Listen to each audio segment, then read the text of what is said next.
What is going on, guys? So today I'm back in the shop, but it's not to be working on the car. I want to kind of give you guys a history on the Camaro because, you know, as this channel is new and the Camaro just kind of appeared on it, I haven't really given you guys any explanation on the whole history of it.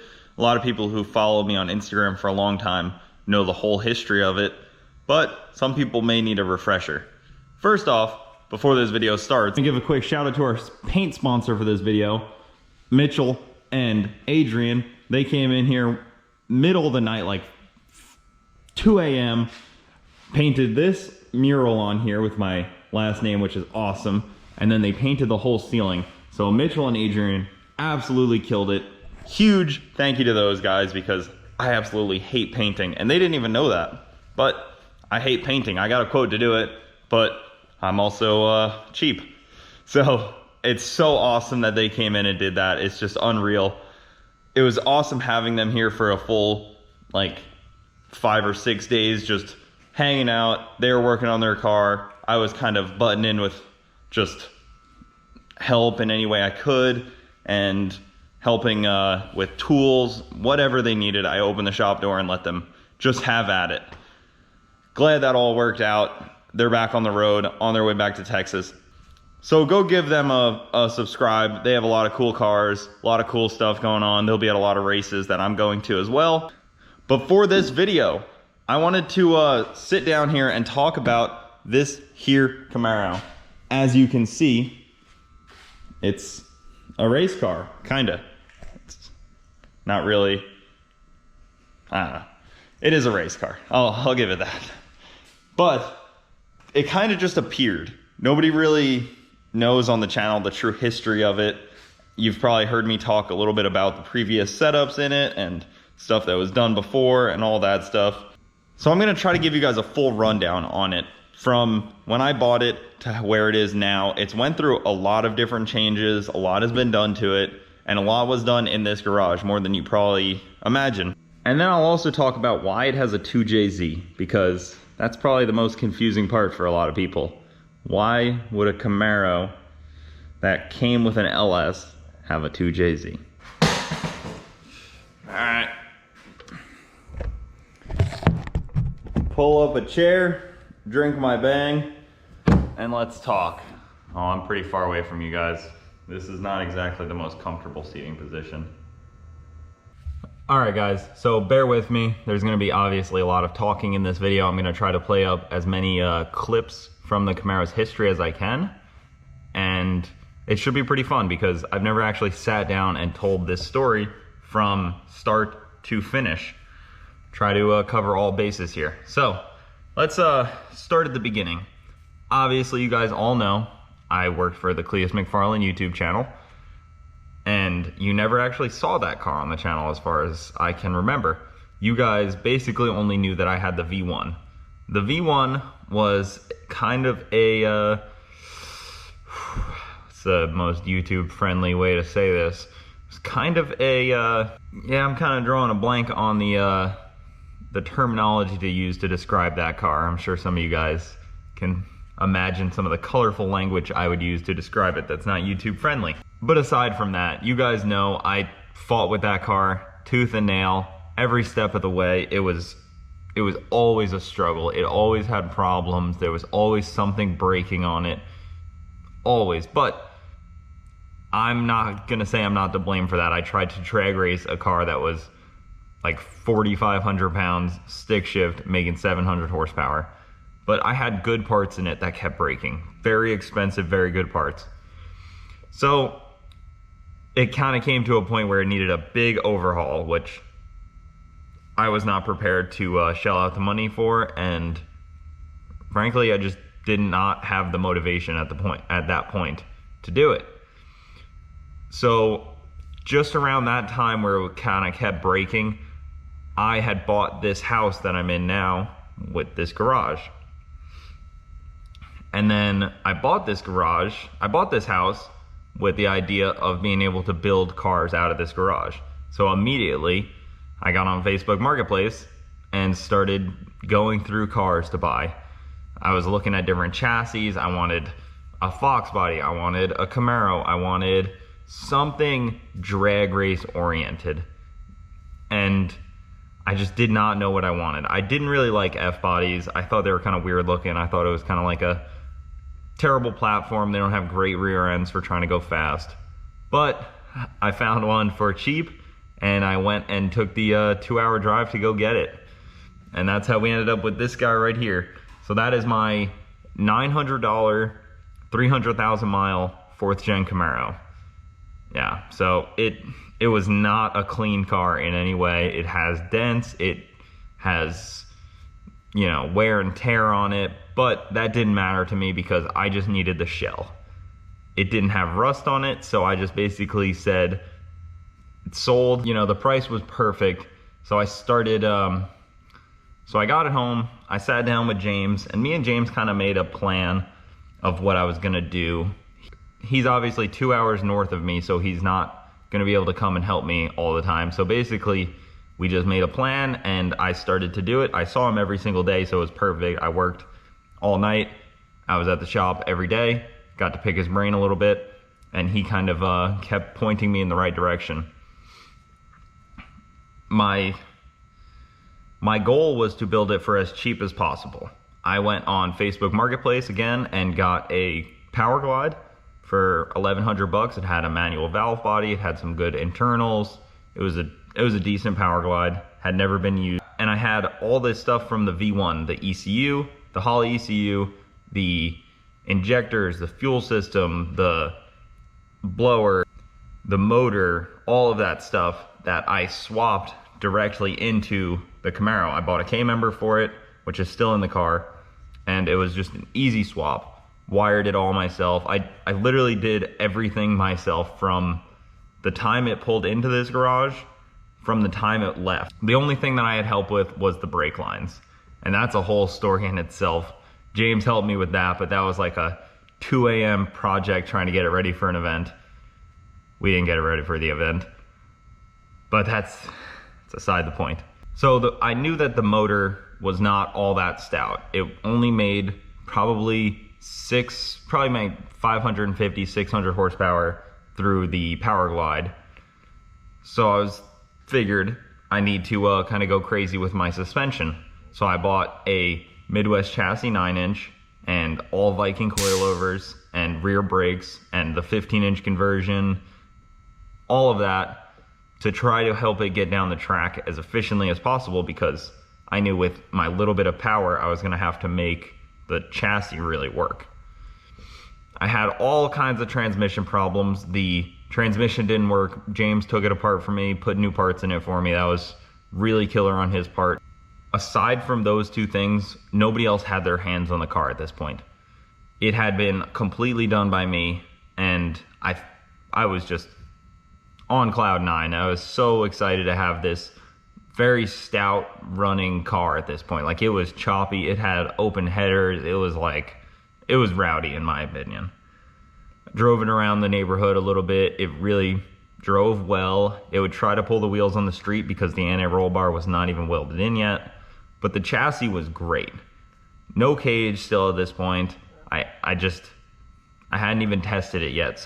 So it had minor tuning done to it by I don't even remember who looked at the tune. I know Kevin looked at it at one point, and Nate also looked at it at one point, Dr. Tune 'em all, but I don't remember who did the tuning. I think most of it was just because the map that was on it was still on it from the V1, so it kind of still ran well. This car started out as a V6 car, so all of the V8 stuff was unique to it.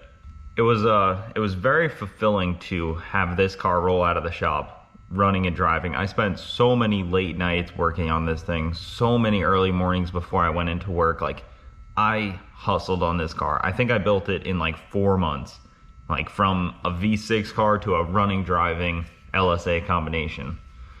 So obviously, my next step at this point was to take it to the track. At this point, it still doesn't even have a cage in it. It doesn't have seats in it. It's stock seat belts, stock seat, but it has a race steering column and it has a fiberglass deck. So it looks like a race car, and it's very light still. Without the cage, it was like 2,700 pounds probably. So I take it to the track. I take it to the track. I make my first pass. I pull back, and Brent and the Booster boys are there. They're all just like pretty shocked. And I was, at that point, when I see everybody shocked like that, I'm like, oh, sweet, awesome, you know? That's cool. I had to foot brake it because the trans brake wasn't even working right because the transmission still was having problems. And it went 10-0.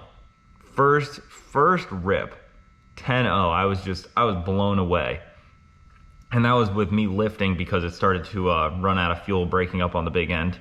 The fuel pumps were bad in it. They could not flow what they should have flown because they're all clogged up. So I decided to make another hit against my better judgment. I was like, all right, well, I'll go until it really starts to break up and then I'll lift. Then on the second pass, it runs a 960. I could not believe it. 960 with just a stock bottom end LS6. I know it's not crazy. LSs can go way faster than that, but it was super simple build. Just an LSA, unported, just simple build. It wasn't even tuned right. It wasn't even leaving on the trans brake. It didn't have its anti-roll bar in yet. It didn't have the suspension dialed in. It was just like off the trailer hits, like hoping for the best. I lifted probably at like 800, 900 feet because it was breaking up. Really nothing crazy. So I was happy at that point. I was like, oh, awesome, 960. 960, you know, that's pretty stout. That's pretty stout. And I brought it in for a cage, got a cage done. It was, ran a couple 940s, 960s-ish area a few times. Nothing crazy, like probably 6 or 7 passes on the LS combo. And then it started to have some weird wire gremlins. Like one time I started it up and it just flooded fuel out the exhaust. Just like poured it out the exhaust like you had just poured out a glass of water on the ground. That's how much fuel was coming out of it. We were messing with that. I had tuners looking at it. They couldn't figure out what the deal was. And I had the injectors clean. The injectors were fine. I don't know what the problem was. I was in a weird spot because the car didn't make a lot of power. We already had like all of it into it. I couldn't give it any more. And it needed a new motor and turbos really to go much faster, or put $2,000 into the blower to make it better, and then redo my accessory drive. It was gonna be a lot. And then I needed a new transmission still or that one rebuilt because it was still not ideal. So at this point, the car has an 850 cage, it has a fuel cell, it has a pump, it has everything I need to basically go fast besides horsepower. And as you guys know, I had been building that MK3 Supra, and that motor is capable of making 1400 horsepower, 1500 horsepower, but the turbo we were using in that car was only good for like 800 or 900.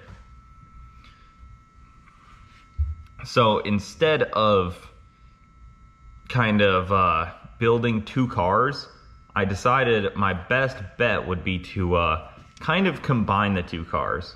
So I called up Victor that owns Induction, and I was like, hey, so what do you think about putting that 2JZ in a different car? And he's like, oh, what do you have in mind? I'm like, so I have this 4th gen Camaro that has a really good chassis, but needs a lot more power. And we have a motor that's built for a lot more power that needs a good chassis. So we kind of just got to talking, figured out some logistics stuff, and we talked about it, and he was like, well, like after like a 45-minute conversation, we're just both kind of like, well, really won't take all that much to make it work. So we pulled the trigger. I sold the turbo that we were going to use on the MK3. I sold the transmission that we were going to use on that. I bought a fresh power glide from ATF. Those guys helped me out with the converter, power glide, mid plate, the flex plate, all of that stuff, all of their spec, their dump valve, really awesome stuff. Pro EFI was already on board with the MK3 Supra, so it was basically just, you know, that was easy. They didn't care. They were happy to help with any project that motor was going in, basically, which is really cool for them to kind of just hop right on board. And then I reached out to my buddy Jonathan at For the Performance, and I kind of laid out what I wanted, and he said, yeah, bring it in. That was the moment that I kind of felt it was real. So I pulled the motor out of the Camaro, put it on the shop floor, figured I'd use that in something else. And we started fitting up the 2J. And from the moment we dropped the 2J in there, it just looked right. Everybody just kind of agreed like it was the right move. It looked at home, it was cool, it was unique, everything fit. We already had the plasma and intake manifold and the BPA exhaust, and both of those just fit in the frame rails like nothing, like no modifications to anything like that. It just all fit. So we put it in there, and Jonathan made the motor plate work and he made the exhaust work. And as it was coming together, man, it was just like surreal. That car was everything I wanted it to be at that point, just as unique and wild as it could be. And then once it was done with the fab work, once he mounted up the intercooler, the radiator, that kind of stuff, the stuff that I was just incapable of doing at the time, and I'm still incapable of doing because a lot of that fab work is way, way, way beyond my skill level, I brought it to Induction Performance. And the guys over at Induction Performance were happy to take on the project. I brought it to them, and like the goal was, you know, maybe it'll run 850s. Like obviously I had my sights on 7s, but you know, 850s was like, that would be awesome. If this car can run 850s with this current setup, it would be awesome. The car rolled off the dyno, and you guys obviously saw it went 840s on the first pass, and is now going now has gone 820 with no changes whatsoever to the tune, motor, nothing. So we're gonna keep playing with that and obviously try to get it to go faster. So that's it, guys. Like, I am really excited to be able to tell this story because it's very cool that this car started out as a V6 car, went to a V8 LSA, and is now back to a 6-cylinder Camaro, but yet is going faster than any other 6-cylinder Camaro I've ever seen. It's just really awesome and really surreal to me that we've come this far with this car already, and I cannot wait to see where it goes. Huge thank you to Induction Performance and all the other sponsors. They helped so much to get to where it is today, and I cannot wait to see where we can get it into the future. So guys, thanks for watching. Hope you liked the story. If I didn't cover anything in depth enough, just comment down below. I'll try to get to all the comments as much as I can. Thanks for watching. Keep it saucy. See you next time. Well, you guys know I couldn't end off the video without showing you guys Henry. Your daily dose of live action tortoise. Henry, what you doing? Eating some grass? This man loves grass. Oh yeah. Tearing it up. Couldn't end it without him.